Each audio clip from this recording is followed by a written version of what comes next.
Some might think that accounting is only a boring and unnecessary redundancy, and that it exists only due to regulations and legal requirements. But the opposite is true.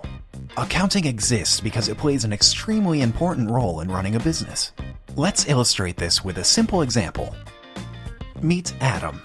He lives in a small village where there's no convenience stores, and its residents have to travel to a nearby town to go shopping for most basic goods, which is a few miles away. Adam came up with the idea that he could open his own small store, where he would sell the most necessary products. He rented and renovated a garage in his neighbor's house and built several shelves and a counter with the materials he had on hand.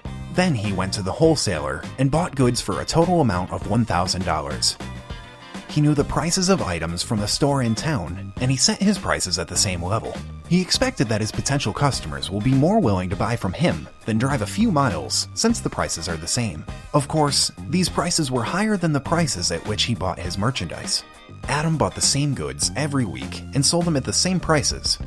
However, after a month, when he checked his account, it turned out that he had $500 less than a month earlier.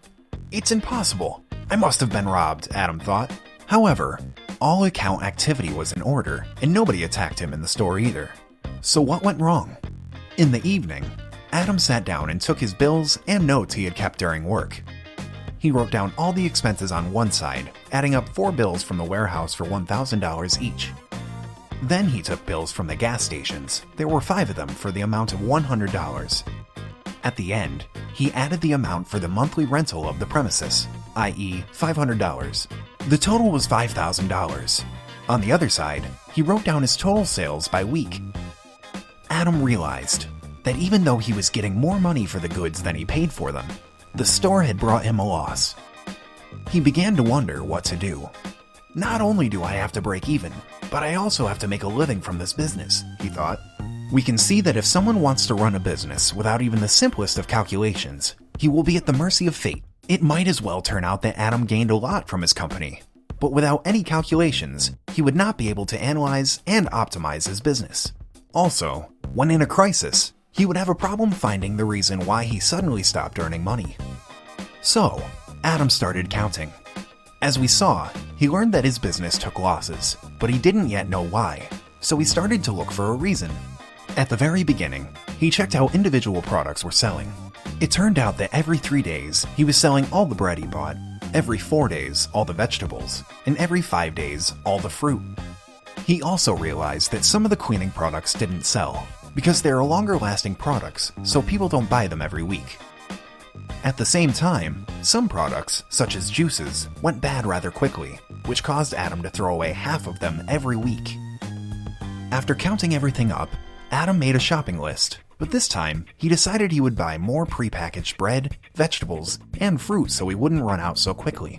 He also bought half as many juices, and did not buy cleaning products at all, because he still had a supply from previous purchases. He decided that he would only buy it when he would have a week's supply of cleaning products left. This time, he paid only $750 to the wholesaler. After a week, when people saw that Adam's store was better stocked and had more products actually needed on a daily basis, they started to buy there more willingly. After all, Adam's well-stocked store saved them time and fuel money.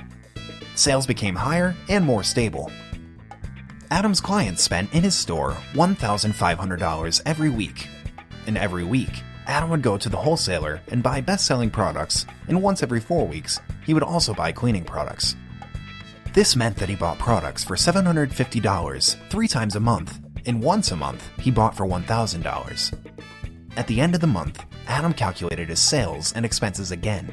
So this time, thanks to Adam's analysis, he earned $1,750, which covered last month's losses and generated profit.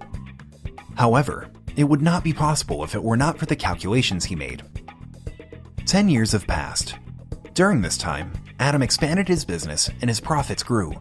After a while, he opened a second store in the town nearby, and after that, finally expanded his business to a whole network of small shops. Simple calculations made on a piece of paper are no longer sufficient for Adam's needs. Now, his accountant prepares a complete report for him every month to give him an overall view of the operation of the entire company. On the basis of this report, and comparing it with the reports from previous periods, Adam is able to initially assess whether the business is going well or badly, whether the company is profitable, whether it has adequate financial liquidity, etc. If the company would underperform, the reports would help Adam to determine why, or at least where to look for a problem. If, for example, the company would be no longer profitable or its profitability would decline, Adam could request reports for individual stores, look at their performance, and see which one is profitable and which one is losing money.